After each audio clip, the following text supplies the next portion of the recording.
What is the feminine desire from the masculine? Oh my God. You ready for this? Because I am literally not joking you. This is where the vast majority of my energy is actually focused right now. Containment is the thing that women need the most from men, but that's something that men have a hard time understanding as a standalone concept. And I've written literally over 50 pages on this concept alone. So it's something that you can kind of dive deeper and deeper and deeper and deeper around. So if we start at the highest level, you can think of masculine containment as being kind of like a relationship between a clam and a clamshell. If the feminine is that clam and the masculine is the clamshell, they really don't exist without each other is the reality. That's the thing about to accept about polarities, because without each other, there's a lack of a kind of there's a lack of something when one doesn't have the other. So let's look at these different ingredients. So the first element of containment is to put your energy around her. Now, this may seem kind of airy-fairy, but men really do actually understand this, and usually they understand it with the things that they care the most about. It doesn't matter whether you're in the same time space as another person. You have the capacity to essentially put your energy around whatever it is that you have claimed. So there's an element of claiming inherent in putting your energy around something. Which brings us to the next, and I would say most important element of masculine containment, which is positive ownership. Now, that's a very loaded term to use with people in general, both males and females, because we have a negative association with the concept of ownership. But positive ownership is literally the best thing there ever was. You start to understand the concept of positive ownership when you think about a man with his car, or a man with a garden that he loves. When a man takes ownership, positive ownership over something, he's essentially saying that the care and well-being of this thing is on me.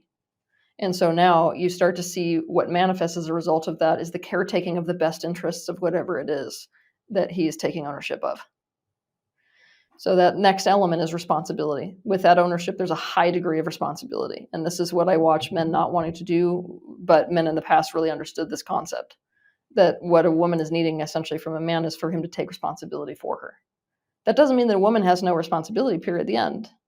But it means that a woman's like, whatever's going on with her is a problem for me, both positively and negatively.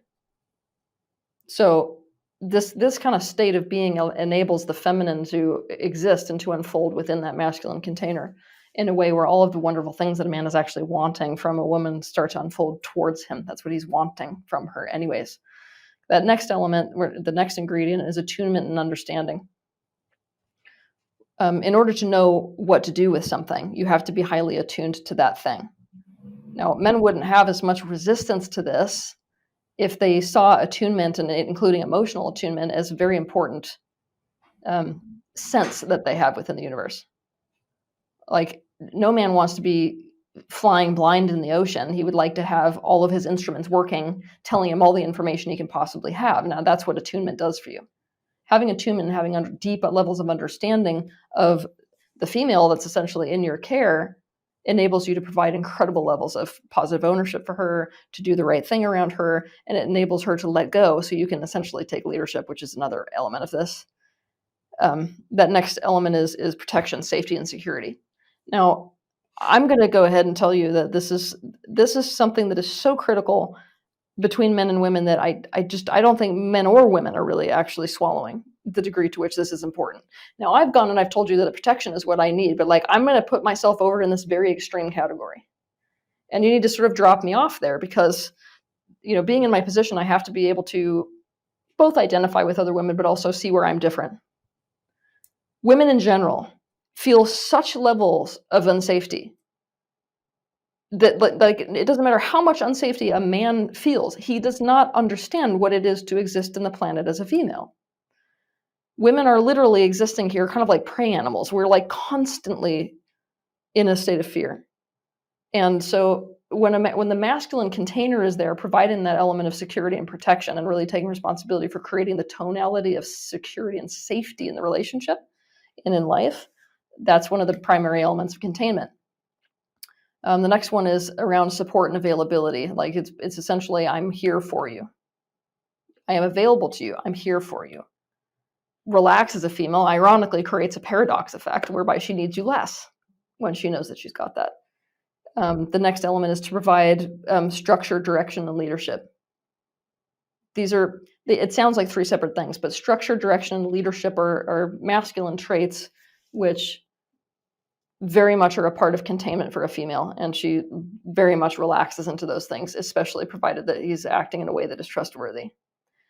And then creating and controlling the situation is an element of containment as well. So you've got those. That's the primary, let's say, ingredients to what masculine containment is all about. And if a man masters that shit, a woman can't live without you, straight up. Thank you guys so much for watching. If you enjoyed that episode, you might also enjoy this episode over here, as well as this one over here. Thank you for subscribing. Appreciate you. I'll see you in the next video.